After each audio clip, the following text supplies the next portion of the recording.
Assalamualaikum warahmatullahi wabarakatuh. Perkenalkan, nama saya Sundusin Masruya Sagandi dengan NIM 2102011110145. Di sini saya akan membahas tentang perkawinan misyar. Apa sih perkawinan misyar itu? Jadi, perkawinan misyar itu adalah istilah yang diberikan kepada jenis perkawinan yang berlangsung antara laki-laki dan perempuan, di mana keduanya sepakat melepaskan hak nafkah dan tempat tinggal. Perkawinan ini berlangsung secara siri atau resmi dan biasa terjadi pada istri kedua, ketiga, keempat, dan seterusnya.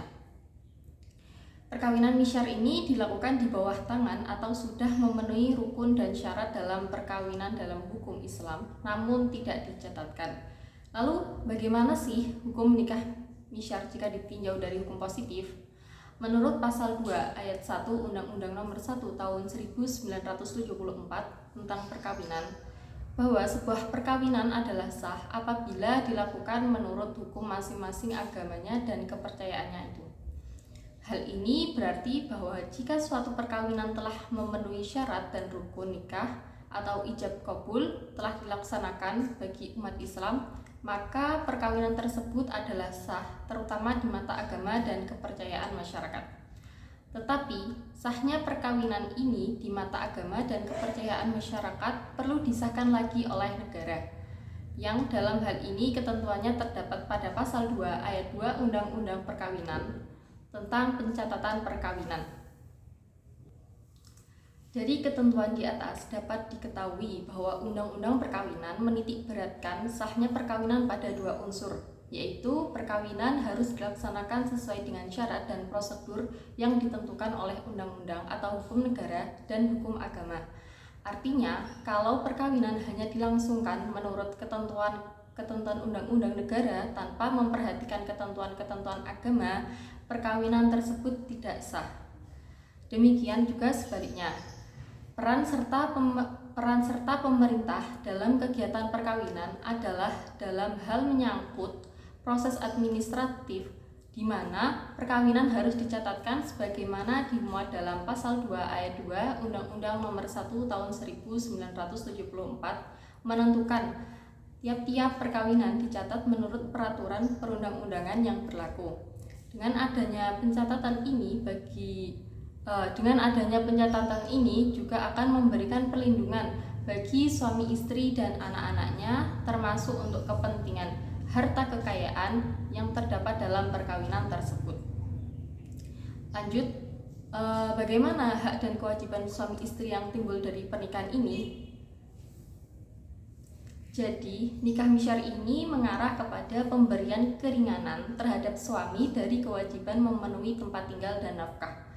Istri hanya menginginkan keberadaan laki-laki yang bisa menjaga dan memeliharanya dari kebutuhan biologis dengan mengasihinya. Meskipun dia tidak memberikan kewajiban pemenuhan materi dan tanggung jawab secara maksimal, jika dilihat dari hukum positif, dengan adanya perkawinan akan menimbulkan hak dan kewajiban bagi istri dan suami. Termasuk dalam hal ini, suami memiliki kewajiban untuk memberikan nafkah kepada istri dan anaknya.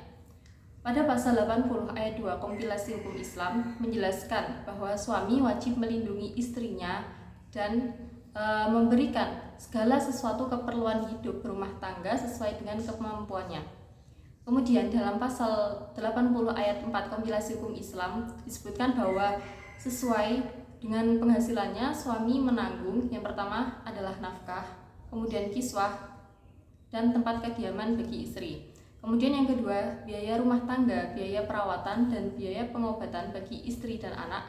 Kemudian yang ketiga, biaya pendidikan bagi anak.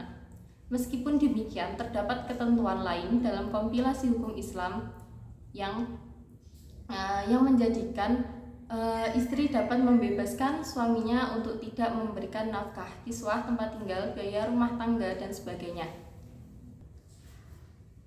Dalam pasal 80 ayat 6 KHI menyebutkan istri dapat membebaskan suaminya dari kewajiban terhadap dirinya sebagaimana tersebut pada ayat 4 huruf A dan B, sehingga tidak menjadi masalah ketika suami tidak memberikan nafkah kepada istrinya karena sudah terjadi kesepakatan dan adanya keinginan dari istri untuk tidak mewajibkan memberi nafkah kepadanya. Nah, perkawinan misyar merupakan fenomena baru dalam perkawinan sehingga diperlukan ijtihad yang baru pula. Sebagaimana telah diuraikan di atas bahwa menurut Yusuf Al-Qaradawi, yang mana beliau adalah salah satu ulama yang membolehkan nikah misyar dengan syarat utamanya adanya kerelaan dari pihak istri untuk melepaskan sebagian haknya dari pihak suami. Dan demikian masih perlu ada perbaikan terhadap ijtihad tersebut sehingga perkawinan misyar tidak disalahgunakan untuk tujuan negatif dalam kehidupan bermasyarakat. Sekian dari saya. Wassalamualaikum warahmatullahi wabarakatuh.